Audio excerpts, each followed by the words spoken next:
আসসালামু আলাইকুম তৃতীয় শ্রেণীর সুপ্রিয় শিক্ষার্থীবৃন্দ, আশা করছি তোমরা সকলে ভালো আছো। গত পর্ব পর্যন্ত আমি তোমাদের সাথে তোমাদের গণিত বইয়ের 83 নম্বর পৃষ্ঠা থেকে আলোচনা করেছি। এখন তোমাদের সাথে আলোচনা করব 84 নম্বর পৃষ্ঠা থেকে। ধারাবাহিকভাবে আলোচনা করছি যাতে তোমরা সহজে পৃষ্ঠাগুলো খুঁজে পাও এবং পুরো বইটি যাদের সমাধান করার ইচ্ছা আছে তারা যাতে এক প্লেলিস্ট দেখেই সবগুলো সমাধান করে ফেলতে পারো, তার ধারাবাহিকতা তার জন্য আমি তোমাদেরকে সিরিয়াল মেনটেন করে ভিডিওগুলো দিচ্ছি। চলো আমরা প্রথমে দেখি কি আছে। একটি পেন্সিলের দাম 20 টাকা ও একটি ছবি আঁকার খাতার দাম হলো 150 টাকা। 5টি পেন্সিল ও একটি ছবি আঁকার খাতা কিনতে কত টাকা লাগবে? তাহলে এখানে পেন্সিলগুলো দেওয়া আছে, প্রতিটা পেন্সিল কত করে? 20 টাকা করে। তাহলে 5টা পেন্সিল কীভাবে বের করব? 20 গুণ 5 সমান কত টাকা? 100 টাকা। এরপরে বলেছে ছবি আঁকার খাতা 150 টাকায়, কিন্তু লাগবে কয়টি? একটি লাগবে, তাহলে 150 টাকাই হবে। আমরা যদি দুটোটা টাকা যোগ করি, মানে এখানে আমাদের পেন্সিলের টাকা এবং খাতার টাকা যোগ করলে কত হচ্ছে? 250 টাকা। তাহলে 5টি পেন্সিল ও একটি ছবি আঁকার খাতা কিনতে লাগবে কত টাকা? 250 টাকা। এর পরবর্তীতে দেখো কি আছে। 6টি ঝুড়ি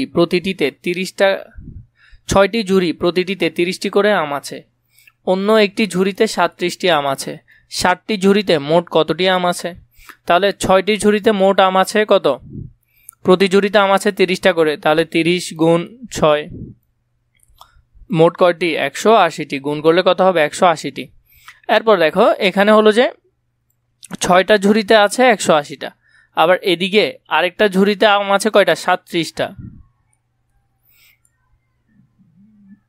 তাহলে মোট কত? 217টা আম যোগ করলে, ঠিক আছে। গাণিতিক বাক্যটি হবে, আমরা যদি লিখি তাহলে হবে 30 গুণ 6। তাহলে আমরা কয়টা পাবো? 6টা ঝুড়ির আম পাবো। আর এদিকে এক্সট্রা করে আরেকটা ঝুড়ি দেওয়া আছে, তাহলে যদি গুণ করি তাহলে এখানে আসবে 180। এদিকে যদি 37 যোগ করি তাহলে মোট কত? মোট হলো 217। তাহলে 217টি আম আছে।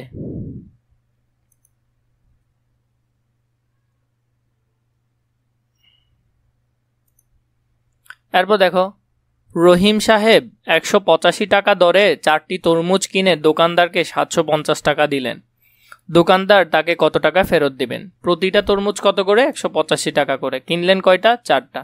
তাহলে দাম যদি বের করি, আমরা যদি তিনি দোকানদারকে দিলেন 750 টাকা, আমরা যদি একটা গাণিতিক বাক্য লিখি 750 টাকা তিনি দিলেন এবং প্রতিটা তরমুজ 185 করে নিলেন 4টা। গুণ করলে যত হবে ওইটা থেকে 750 থেকে ওই টাকা বিয়োগ করে দিলে আর বাকি যে টাকা থাকবে সেটা কি তিনি ফেরত পাবেন। তাহলে আমরা যদি একটু করে দেখি, এদিকে হলো 185, কত দিয়ে গুণ করতে হবে? 4 দিয়ে গুণ করতে হবে। তাহলে 4 5 কত? 4 5 20, 20-এর শূন্য হাতে আছে 2। 8কে যদি 4 দিয়ে গুণ করি, 4টা কত? 32, 32 আর 2 34, 34-এর কত হবে? 4 হবে, ঠিক আছে। এরপরে হাতে আছে কত? 3। 4কে 1 দিয়ে করলে 4 একে 4, 4 আর 3 কত? 4 আর 3 7। তাহলে 700 কত টাকা? 740 টাকা। তাহলে এদিকে হলো 740 টাকা আর এদিকে 750, বিয়োগ করলে আর কত টাকা থাকবে? 10 টাকা তিনি ফেরত পাবেন। দেখো এখানে ঠিক সুন্দর করে গাণিতিকভাবে করে দেওয়া আছে, তোমরা চাইলে এখান থেকে দেখে নিতে পারো। এরপর দেখো এখানে কি দিয়েছে? বন্যার্থদের সহায়তা দেওয়া হচ্ছে। এখানে 3 নম্বরে একটা অঙ্ক দিয়েছে, এটা আমরা দেখে নিই। একটি বিদ্যালয়ের 3য় শ্রেণীর 42 জন শিক্ষার্থীর প্রত্যেককে 30 টাকা করে চাঁদা তুলে সেখান থেকে 1000 টাকা বন্যার্থদের সহায়তার জন্য দান করলো। এখন তাদের কাছে কত টাকা রইল? তাহলে এখানে 42 জন শিক্ষার্থী আছে, কত করে টাকা তুললো? 30 টাকা করে চাঁদা তুললো। আমরা যদি এটা দেখি তাহলে 42 গুণ 30 কত টাকা? 1260 টাকা, ঠিক আছে। বন্যার্থদের দেওয়ার পর তাদের কাছে রইল, বন্যার্থদের দিল কত?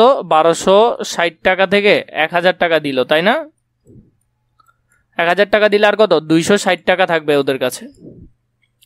গাণিতিক বাক্যটি যদি তুমি এখানে লিখো তাহলে এখানে হবে 42 গুণ 30 বিয়োগ 1000, ঠিক আছে। এখান থেকে চাইলে তোমরা সহজ করে দেখে নিতে পারো। এখান থেকে তোমরা চাইলে গণিতের সমাধানটি সুন্দর করে দেখে নিতে পারো।